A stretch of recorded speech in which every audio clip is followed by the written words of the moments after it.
She was fair-skinned, soft-spoken, beautiful in the eyes of many, from a distance. But the moment people came close, they would lower their voice and say, "Such a pretty girl, but look at her face." And one day, someone said the sentence that shattered her completely. Who will even marry her like that? What they did not know was that Allah was listening, and the same face they mocked would become the reason she stopped chasing people's approval and finally found honor with Allah. Her name was Maryam. If you saw her from afar, you would think she had everything a girl needed to be accepted. She was naturally fair-skinned. She had a gentle voice. She carried herself with modesty. She did not talk too much. She was not arrogant. She stayed away from nonsense. And yet, for years, she lived with a wound that no one seemed to take seriously: her face. Not because she was ugly, but because her cheeks were filled with painful pimples, some red, some swollen, some leaving behind dark marks that refused to disappear. And no matter what she used, no matter what soap she tried, no matter what remedy aunties suggested, they kept coming back. To some people, it was just pimples, but to Maryam, it felt like a prison she wore on her skin every day. Every morning, before leaving her room, she would stand in front of the mirror and stare. Not for too long, because if she stared too long, she would cry. She would move her fingers gently across her cheek and whisper to herself, "Maybe this one has gone down?" But most days, it hadn't. And slowly, what began as a skin problem became a heart problem.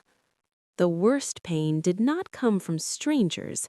It came from the people who spoke like they cared. At family gatherings, women would look at her face with fake concern and real cruelty.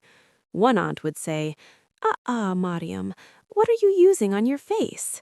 Another would laugh and say, "This girl is too fair for this kind of skin problem." Then another would lower her voice just enough to pretend Maryam couldn't hear. "If she doesn't fix this now, marriage will be difficult." And everyone would nod like they were discussing weather, as if her face was a family emergency, as if she was not standing right there, as if she was not a human being with a heart that heard every word. Sometimes they would compare her to other girls. "Look at Hafsa, her skin is so smooth. Look at your cousin, so clean-faced. Maryam is pretty, but..." That "but" became a knife in her life. Pretty, but. Good, but. Fair, but. Marriageable, but. She began to hate that word, because every compliment she ever received always came tied to an insult. And after a while, she stopped hearing kindness at all. She only heard the condition attached to it. There was a time Maryam loved dressing nicely at home, a time she enjoyed wearing soft colors, a time she would smile when she saw herself in the mirror. But little by little, that girl disappeared. Now, every mirror became a battlefield. Every reflection became an accusation. Every new pimple felt like humiliation. She stopped taking photos, stopped joining cousins when they wanted selfies, stopped standing near bright light, stopped sitting too close to people. When guests came, she would quietly remain in the kitchen or disappear into another room, because she hated the feeling of someone looking at her face for too long. She hated when eyes paused on her cheeks. She hated the polite silence that came before advice. And at night, when everyone slept, she would wash her face slowly, look in the mirror, and cry. Not loud, not dramatic, just silent tears falling onto the sink. The kind of crying only Allah sees. And one night, after pressing her forehead against the mirror, she whispered, "Ya Allah, why does this hurt me so much?" She did not even realize then that her pain was no longer about acne. It was about feeling unwanted. Then came the age when everyone around her started talking about marriage. This one got engaged, that one got introduced, another one had suitors coming. And, as always, the comments around Maryam became worse. One aunt said jokingly at a wedding, "Let us pray her face clears before her own turn comes." Everyone laughed, even some people who knew that should not have laughed. Maryam smiled too, because sometimes the most broken people laugh just to survive the moment. But inside, something was collapsing. Then one afternoon, her mother came into her room and said softly, "A family wants to come and see you." Maryam froze. Her heart beat fast, not because she was excited, but because she was afraid. Afraid to hope, afraid to be seen, afraid to be rejected for the exact thing she had spent years being wounded by. Still, a tiny part of her heart whispered, maybe this time someone will look deeper. So she prepared, not extravagantly, just simply. She wore a clean, modest outfit, sat quietly, made dua under her breath, and told herself, "Whatever Allah writes for me is best." But even while saying it, her chest was trembling. The family came. They seemed decent. The mother looked kind. The son barely spoke. Maryam answered questions respectfully. She lowered her gaze, spoke with adab, did not try to impress anyone. And for a brief moment, she thought maybe it went okay. Maybe. Just maybe. Then they left, and the waiting began. That waiting is a kind of pain many sisters understand. You try not to think about it, but every sound makes your heart jump. Every phone call feels important. Every silence feels heavy. Then later that evening, Maryam passed by the sitting room and overheard words that would stay with her for years. A relative was speaking to her mother in a low voice, and she heard this. "They said she's a good girl, but the boy wants someone with a cleaner face." Cleaner face. Cleaner face. Cleaner face. The words echoed in her head like a curse. Maryam stood frozen behind the wall. Her throat tightened. Her hands went cold. And suddenly, all the years of mockery, comparison, insecurity, and pain came crashing down in one unbearable wave. She went back to her room, locked the door, and sat on the floor. Not even on the bed, just on the floor, like someone who had lost something too heavy to carry. And then she cried. Not the quiet tears she was used to. This time, she cried from somewhere deeper, a place inside her that had finally broken. She looked toward the mirror, then stood up slowly, walked to it, and covered it with a cloth, because that night she could not bear to see herself. Then, through sobs, she whispered, "Ya Allah, if people cannot love what they see, please do not let me become ugly in your sight." That was the dua that changed her life. After that proposal failed, something changed inside Maryam. At first, she became quieter, more withdrawn, less interested in gatherings, jokes, and empty conversations. People thought she was becoming too serious. But the truth was, pain had pushed her to a place where only Allah could meet her. She stopped trying so hard to be accepted, stopped imagining that if her skin became perfect, her life would finally begin, stopped begging mirrors for validation, and started begging Allah for healing, not just skin healing, heart healing. She began waking up before Fajr. At first, only sometimes, then more often. She would spread her prayer mat in the darkness of her room while everyone else slept, and stand before Allah with eyes swollen from hidden crying. There, in sujud, she would pour out everything she had never said to anyone. "Ya Allah, I am tired. Ya Allah, I know you created me perfectly in wisdom, even if I do not understand it. Ya Allah, do not let people's cruelty make me hate what you created. Ya Allah, if marriage is good for me, send me someone who sees with the heart." Those nights softened her. The pain did not disappear instantly, But it started becoming ibadah, and that changed everything. Months passed, and something beautiful began happening. Her skin was not suddenly flawless. No miracle cream appeared, no dramatic transformation happened overnight.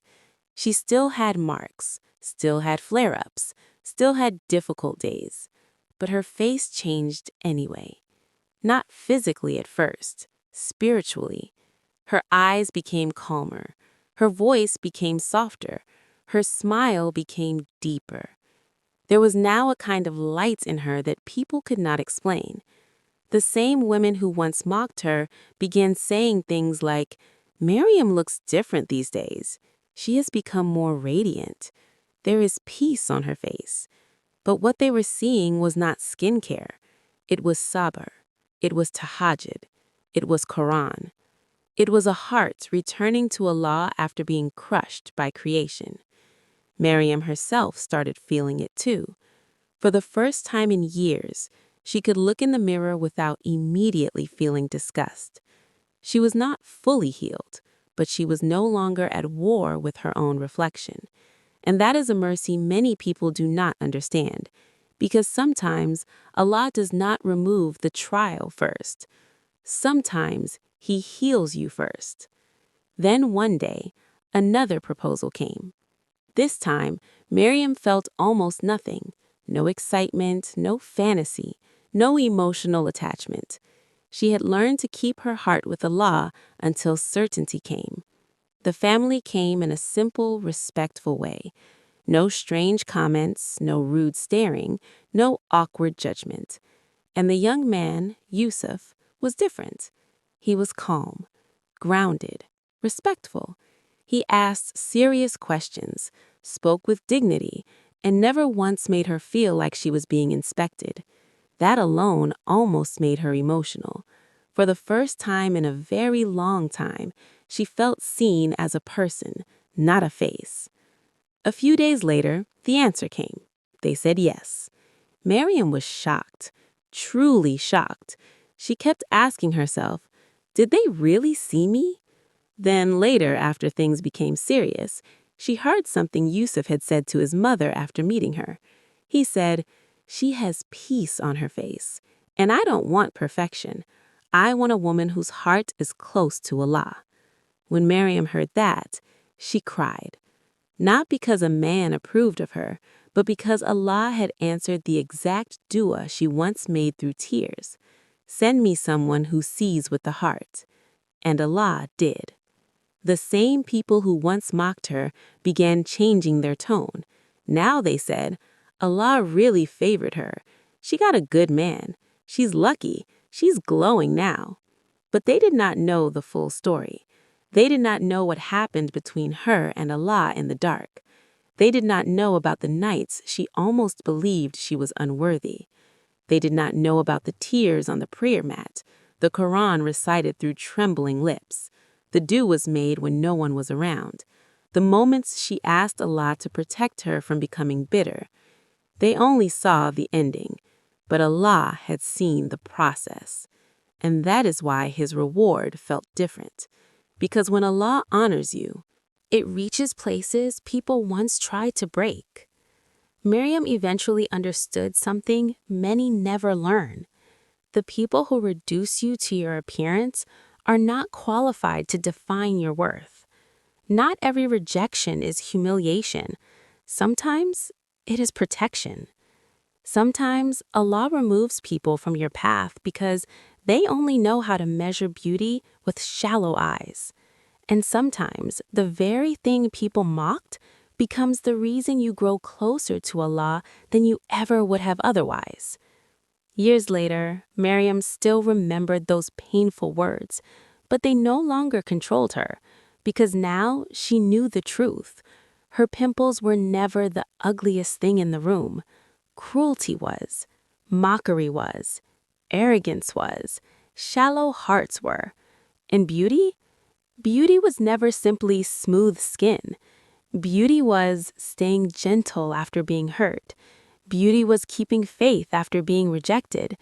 Beauty was standing before Allah with a broken heart and still saying, I trust you. And if there was one thing Maryam would tell every girl who cries in front of the mirror today, it would be this. Do not let people's temporary opinions make you hate something Allah created with wisdom. The right people will not be blind to your worth, and what Allah has written for you will never be blocked by a pimple, a scar, a mark, or a flaw, because the same Lord who created your face also wrote your honor, and no cruel tongue can cancel what Allah has already decreed. They looked at her face and saw flaws. Allah looked at her heart and wrote honor for her. If this story touched your heart, don't scroll away from this reminder. There are sisters silently crying over the things people mock every day. Like this video, comment Allah sees the heart, and subscribe for more emotional Islamic stories that heal, remind, and bring hearts back to Allah.